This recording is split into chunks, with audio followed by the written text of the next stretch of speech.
Hello साथियों, जय हिंद। भारत माता की जय, वंदे मातरम।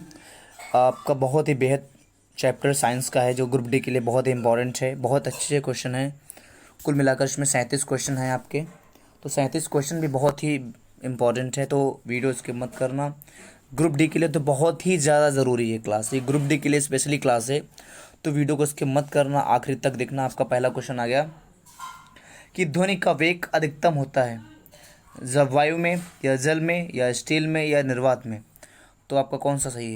पूछा गया है कि ध्वनि का वेग अधिकतम होता है, तो आपका ऑप्शन नंबर सी स्टील में।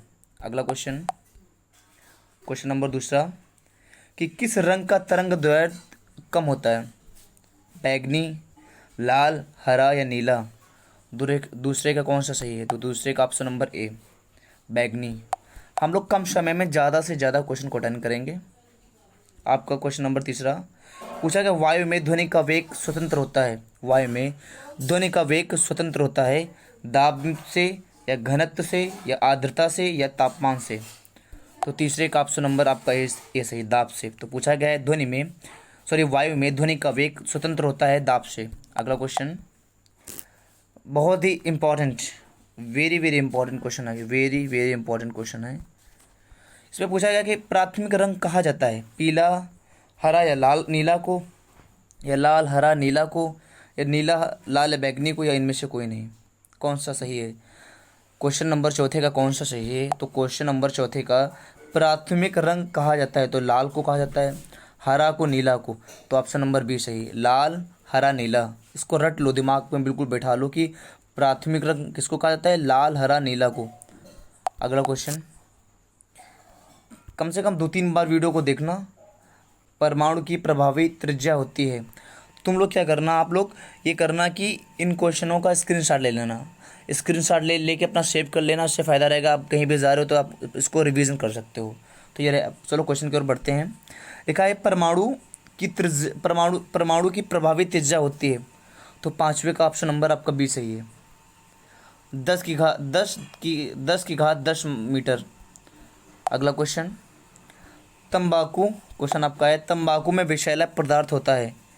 6 का आपका ए सही है, निकोटिन। पूछा गया है छठा नंबर कि तंबाकू में विषैला पदार्थ होता है निकोटिन में। अगला क्वेश्चन, क्वेश्चन नंबर 7वां पूछा गया कैफीन कहाँ पाया जाता है, तो 7वें का कौन सही है आपका, तंबाकू में या आलू में या कॉफ़ी में या पालक में। तो आपका कैफीन कहाँ पाया जाता है, तो ऑप्शन नंबर सी कॉफ़ी में, 7वें का सी। अगला क्वेश्चन, क्वेश्चन नंबर आपका 8वां गया। क्वेश्चन नंबर 8वां है, लिखा एक एवोगार्डो या एवोग्राडो, कुछ भी मतलब इसको दो शब्दों में बोला जाता है। इसमें लिखा है एक एवोग्राडो संख्या का मान होगा। क्वेश्चन आपका है एक एवोग्राडो संख्या का मान होगा, तो कौन सा, 8वें का बी सही है आपका, 6.022 इंटू 10 की घात 23। अगला क्वेश्चन 9 का बेहद इंपॉर्टेंट, नींबू के रस का पीएच मान कितना होता है, तो नींबू के रस का पीएच मान 9 होगा या 0 होगा या 7 होगा या 2.4 होगा। तो पूछा गया है नींबू के रस का पीएच मान कितना होगा, तो ऑप्शन नंबर सी 2.4। तो कैसे हम लोग याद करेंगे ट्रिक से, तो नींबू जैसे कि पूछा जाए कि नींबू के रस का पीएच मान कितना होगा, तो 2.4, तो 2.4। तो कैसे याद करेंगे ट्रिक से, तो कोई काम लगता है तो नींबू लाने के लिए 2 या 4 नींबू बोला जाता है कि 2 या 4 नींबू ले आना, तो बस याद हो गया। तो नींबू के रस का पीएच मान कितना होता है, 2.4। अगला क्वेश्चन, नींबू में कौन सा अम्ल होता है, क्वेश्चन नंबर 10वां, नींबू में कौन सा अम्ल होता है, तो नींबू में कौन सा साइट्रिक अम्ल होता है। अगला क्वेश्चन आपका 11 नंबर, बॉक्साइट किसका महत्वपूर्ण अयस्क है, जिंक का, तांबा का, अभ्रक का या एल्युमिनियम का। तो आप लोग एक बार खुद से करें। क्वेश्चन नंबर 11 था कि बॉक्साइट किसका महत्वपूर्ण अयस्क है। क्वेश्चन नंबर 11 आपका ऑप्शन नंबर डी एल्युमिनियम का। बॉक्साइट किसका महत्व अयस्क है, एल्युमिनियम का। अगला क्वेश्चन, अगर वीडियो अच्छा लगे तो प्लीज़ लाइक ज़रूर कर देना, चैनल को सब्सक्राइब भी कर लेना जो नए छात्र हैं। क्वेश्चन नंबर 12, पीतल की मिश्र धातु है, पीतल की मिश्र धातु मतलब पीतल किसकी मिश्र धातु है? तो 12 का ऑप्शन नंबर कौन सही है? तांबा और टिन का, या तांबा और जस्ता का, या जस्ता और एल्युमिनियम का, या तांबा और एलेक्स का? ये तांबा और लोहा का, सॉरी ऑप्शन नंबर डी था तांबा और लोहा। तो पीतल किसका मिश्र धातु है? तो 12वें का आपका कौन सी है? 12वें का बी, तांबा और जस्ता। अगला क्वेश्चन 13, पारा का एक्स है 13 नंबर, तो आपका सिनेबार ऑप्शन नंबर सी, पारा का एक्स है सिनेबार। अगला क्वेश्चन 14 नंबर, ब्रोंज या कांसा एक मिश्रण है? 14 नंबर 14 का डी, कापर एवं टिन का। ब्रोंज या कांसा एक मिश्रण है कापर एवं टिन का। अगला क्वेश्चन नंबर 15, बेशमर प्रक्रम से बनाया जाता है टिन या अमोनिया या इस्पात या हाइड्रोजन? 15 का कौन सही है आपका? तो आपका 15 का सी, इस्पात। अगला क्वेश्चन नंबर 16, कांच निम्नलिखित का मिश्रण है। कांच निम्नलिखित का मिश्रण है मतलब कांच किसका मिश्रण है? पूछा यह गया है कि कांच किसका मिश्रण है। तो आपका सी नंबर सही है आपका, बालू और सिलिकेट का। कांच निम्नलिखित में से किसका मिश्रण है? बालू और सिलिकेट का। अगला क्वेश्चन, लोहा का शुद्धतम रूप 17 नंबर, लोहा का शुद्धतम रूप। तो आपका बी, पिटवा लोहा या स्टील लोहा या ढलपा लोहा या स्टेनलेस स्टील। तो लोहा का शुद्धतम रूप कौन सा है? ऑप्शन नंबर बी, पिटवा लोहा सही है। लोहा का शुद्धतम रूप पिटवा लोहा। अगला क्वेश्चन 18, अधिकांश लोहा निम्न में से प्राप्त किया जा सकता है। अधिकांश लोहा निम्न में से प्राप्त किया जा सकता है। तो 18 का ए, हेमेटाइट। अगला क्वेश्चन नंबर 19, मानव द्वारा निर्मित प्रथम संश्लिष्ट रेशा। मानव द्वारा निर्मित प्रथम संश्लिष्ट रेशा कौन सा है? आपको कौन सही है? नायलॉन या रेयान या टेरिकॉट या पॉलिस्टर? तो पूछा गया 19 नंबर, मानव द्वारा निर्मित प्रथम संश्लिष्ट रेशा। तो आपका ऑप्शन नंबर ए, नायलॉन। अगला क्वेश्चन 20वां, बहुत ही इंपॉर्टेंट क्वेश्चन पूछा गया है, गन पाउडर किसका मिश्रण होता है? तो गन पाउडर किसका मिश्रण होता है? सल्फर, चारकोल और सोरा का ऑप्शन नंबर बी। पूछा गया है गन पाउडर किसका मिश्रण होता है? सल्फर, चारकोल और सोरा का। अगला क्वेश्चन नंबर 21, गन धातु में होता है। तो आपका ऑप्शन नंबर क्या है? ए सही या बी या सी या डी? आप लोग बताएं कौन सा सही है। पूछा गया है गन धातु में होता है, तो आपका ऑप्शन नंबर सी सही है, Cu, Sn तथा Zn। अगला क्वेश्चन 22 नंबर, अगर वीडियो अच्छा लगे तो प्लीज़ लाइक ज़रूर कर देना। मैं आपके लिए मेहनत कर रहा हूं तो प्लीज़ इस मेहनत को ज़ाया ना जाने देना। ज़रूर चैनल को सब्सक्राइब कर लेना। जो नए छात्र हैं वो चैनल को ज़रूर सब्सक्राइब करें और लाइक भी करें और चैनल को शेयर भी कर दें। अगला क्वेश्चन 22वां, टांका या सोल्डर से बनी मिश्र धातु है। 22 का कौन सही है आपका? तो 22 का आपका ऑप्शन ए सही या बी या सी या डी? एक बार आप लोग खुद से करें। पूछा गया है टांका को हम सोल्डर भी बोलते हैं, से बनी मिश्र धातु कौन सी है? तो 22 का कौन सा सही है? तो 22 का आपका ऑप्शन नंबर डी, सीसा और टिन। अगला क्वेश्चन पूछा गया निम्नलिखित में से सबसे भारी धातु है। निम्नलिखित में से सबसे भारी धातु है। पूछा गया निम्नलिखित में से सबसे भारी धातु एल्युमिनियम या तांबा या चांदी या यूरेनियम? 23 का कौन सा सही है? तो आपका 23 का डी सही है। निम्नलिखित में से सबसे भारी धातु कौन सी? यूरेनियम। अगला क्वेश्चन नंबर 24,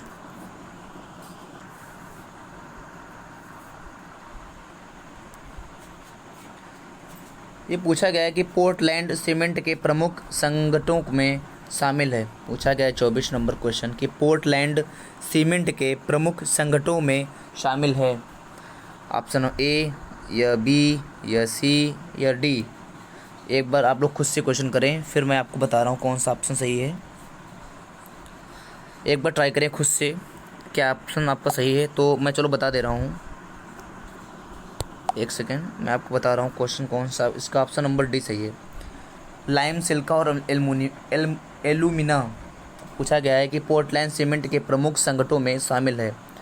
लाइम, सिल्का और एल्यूमिना। अगला क्वेश्चन आपका आ गया 25 नंबर। सबसे शुद्ध कोयले का प्रकार कौन सा है? पीट, लिग्नाइट, बिटुमिनस या एंथ्रासाइट। क्वेश्चन नंबर 25 बेहद ही इंपॉर्टेंट है, इसको स्किप मत करना। पूछा गया है कि सबसे शुद्ध कोयले का प्रकार कौन सा है, तो 25 का कौन सही है? 25 का ऑप्शन नंबर डी, एंथ्रासाइट। अगला क्वेश्चन, यह पूछा गया है कि सबसे जटिल कार्बनिक पदार्थ होता है। पूछा गया है सबसे जटिल कार्बनिक पदार्थ होता है, तो आपका वसा या कार्बोहाइड्रेट।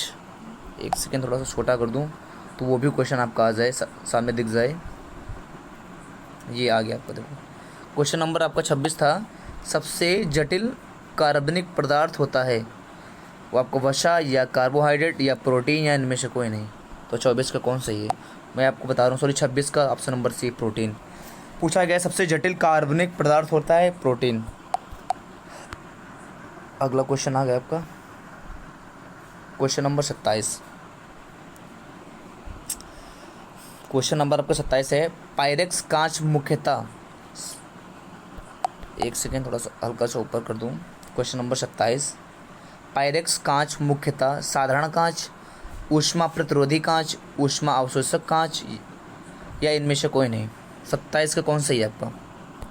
तो आपका 27 का बी, ऊष्मा प्रतिरोधी कांच। अगला क्वेश्चन पूछा गया 28 नंबर आपका, मेलाकोनाइट किस धातु का खनिज है? मेलाकोनाइट किस धातु का खनिज है? तो 28 का ऑप्शन नंबर ए, तांबा, या ऑप्शन नंबर बी, चांदी, या ऑप्शन नंबर सी, मैग्नीशियम, या ऑप्शन नंबर डी, लोहा। तो 28 का कौन सही है आपका? पूछा गया है मेलाकोनाइट किस धातु का खनिज है, तो 28 का आपका ऑप्शन नंबर ए सही है, तांबा। 28 का ए, तांबा सही है। तो क्वेश्चनों को बिल्कुल ध्यान से पढ़ना और एक एक क्वेश्चनों को करना, ये आपके पेपर के हिसाब से देखा जाए बहुत ही बेहद इंपॉर्टेंट है। 29 नंबर आपका आ गया सवाल, पेट्रोल का प्रमुख संघटक क्या है? 29 नंबर आपका है।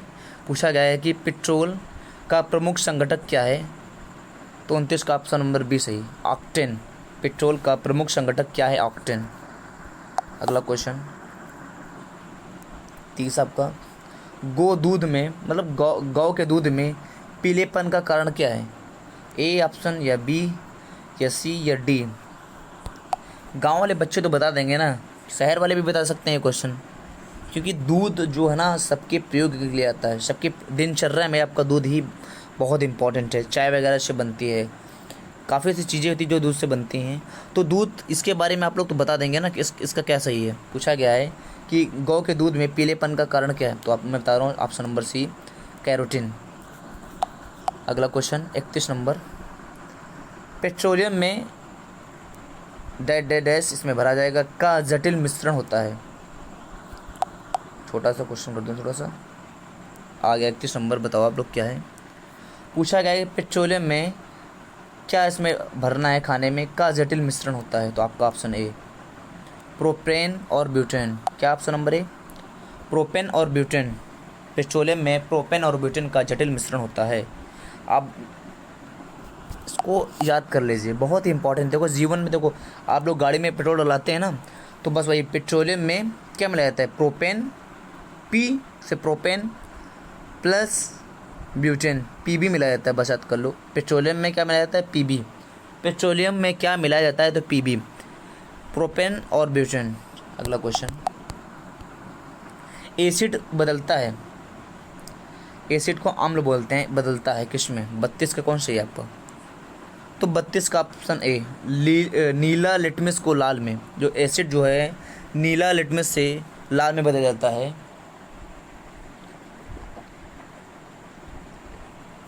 अगला क्वेश्चन,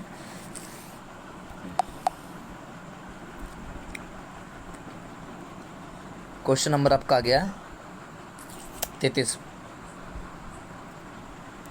लिखा है कि स्वर्ण निम्नलिखित में से किस पदार्थ में घुल जाता है। 33 नंबर बताएं हम, एक बार खुद से करें, पढ़ें क्वेश्चन दोबारा। पूछा गया है स्वर्ण निम्नलिखित में से किस पदार्थ में घुल जाता है, तो आपका ऑप्शन नंबर सी सही, एक्वारेजिया। क्या है ऑप्शन नंबर सी, एक्वारेजिया। अगला क्वेश्चन 34 नंबर, एमिनो अम्ल मिलते हैं स्टार्च में, वसा में, तेल में या प्रोटीन में। 34 का कौन सही है, तो 34 का ऑप्शन नंबर ए सही है, या बी या सी या डी, कौन सही है,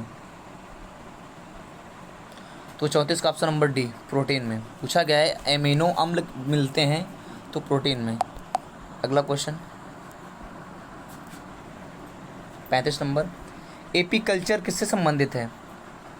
पूछा गया है एपीकल्चर किससे संबंधित है, तो मधुमक्खी पालन से, या मछली पालन से, या लाख का कीट पालन से, या रेशम का कीड़ा, क्या सही है। पूछा गया है 35 नंबर, आप लोग बताएं, तो 35 का ए सही है, मधुमक्खी पालन से संबंधित है। एपीकल्चर किससे संबंधित है, मधुमक्खी पालन से। अगला क्वेश्चन आपका आ गया, निम्नलिखित में से कौन सा विषाणु के द्वारा होने वाली बीमारी है, बताएं आप लोग इसका क्वेश्चन आंसर। पूछा गया है निम्नलिखित में से कौन विषाणु के द्वारा होने वाली बीमारी है, हैजा या टिटनेस या पोलियो या गोनेरिया। 36 का आप लोग बताएं कौन सही है आपका, जल्दी से बताएं। 36 नंबर कौन सही है, निम्नलिखित में से कौन विषाणु के द्वारा होने वाली बीमारी है, तो ऑप्शन नंबर सी, पोलियो इसको बोलते हैं, ये विषाणु के द्वारा होने वाली बीमारी है। अगला क्वेश्चन, लास्ट आपका क्वेश्चन बहुत इंपॉर्टेंट, मलेरिया रोग होता है।